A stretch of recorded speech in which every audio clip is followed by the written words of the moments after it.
Баршаңызға сәлем достар, сіздермен бірге Майра Сатбекқызы. Бүгінгі видеода ұйғыр елінің асханасынан сочный мощный болып шығатын лағман дайындайтын боламыз. Өте керемет болып шығады. Кеп тұрып жеп алатын боламыз. Міндетті түрде видеоның соңына дейін қарап, лайк басып, комментарий жазып, арнама тіркелуді ұмытпаңыздар достар. Ең алдымен үй жағдайында қандай ет бар, соны пайдаланамыз. Жылқының, қойдың еті болады. Мен осылай қойдың етін пайдаландым, және де қабырғаны түк етіп сындырып алып, қосып жібердім. Енді барлығын осылай кубиктап, болмаса ұзыншақ қылып, өз қалауымызша турап алатын боламыз. Және де майымызды қыздырып, үстіне салып, бетін жауып, және де жақсылап өстіп қуыратын боламыз қызарғанша. Енді пиязымызды турауға кірісеміз.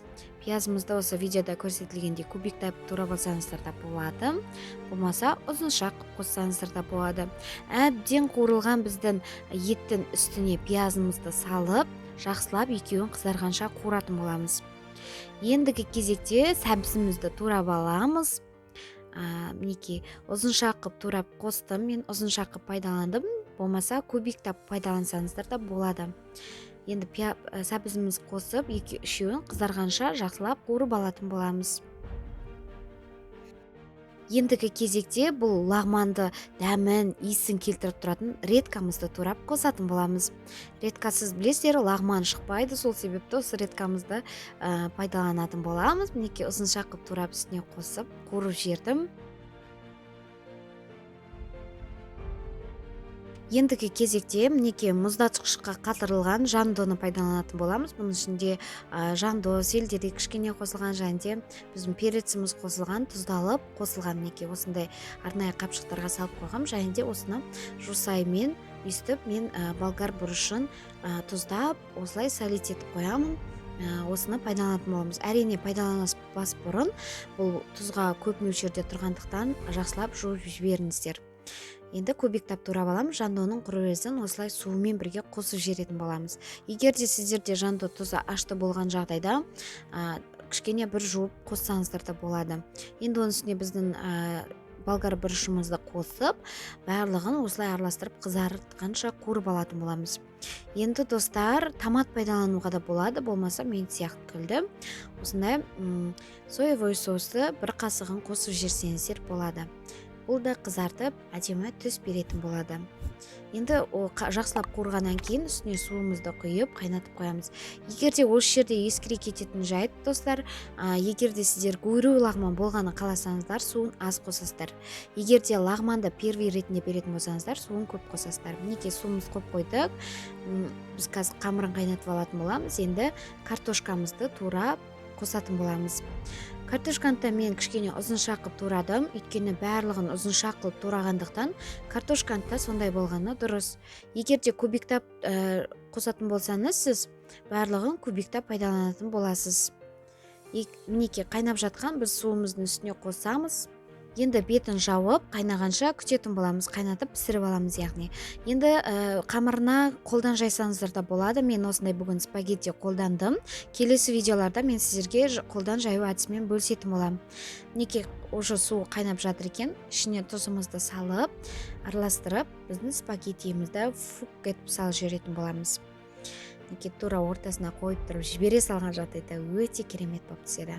Қараңыздар, және де біздің қасығымыздың көмегімен ақырын осылай айналдырсақ, астына қаратай дөңгеленіп, кольцо секілді түсетін болады.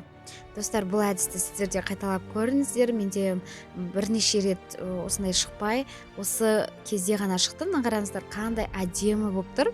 Міндетті түрде дәл осылай жасап көрсеңіздер, өте қызық, және де піскенде күшті болып шығатын болады. Бетін жауып, бір қайнағанын күтеміз. Қайнағаннан кейін жақсылап араластырып, пісіріп алатын боламыз. Енді достар, біз сельдерейді пайдаланатын боламыз. Сельдерей білесіздер, жандо мен сельдерей біздің лағманның дәмін сондай керемет келтіріп тұрады. Иісі де сондай керемет, барлығын осылай турап қосатын боламыз. Бетіне сепкенге мен кішкене алып қалдым, қалған бәрін қостым. Неке қайнап болғаннан кейін ғана қосасыздар сельдерейді. Сол себепті алдын ала қосып қоймаңыздар. Енді тұзын көріп, дәміне қарай тұз салатын боламыз. Міне қамырымызда қайнап жатыр, уже пісті.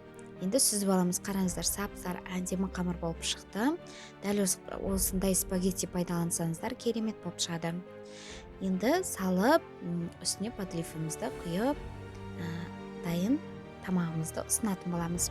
Қараңыздар, тура қолдан жайған секілді бәрі біркелкі болып түскен біздің лағманымыз, қамыры осындай дайын болды. Өте керемет болып шыққан. Міндетті түрде осы спагеттиді пайдаланыңыздар достар. Үстіне біздің подлифімізді құйып жақсылап дайындап аламыз.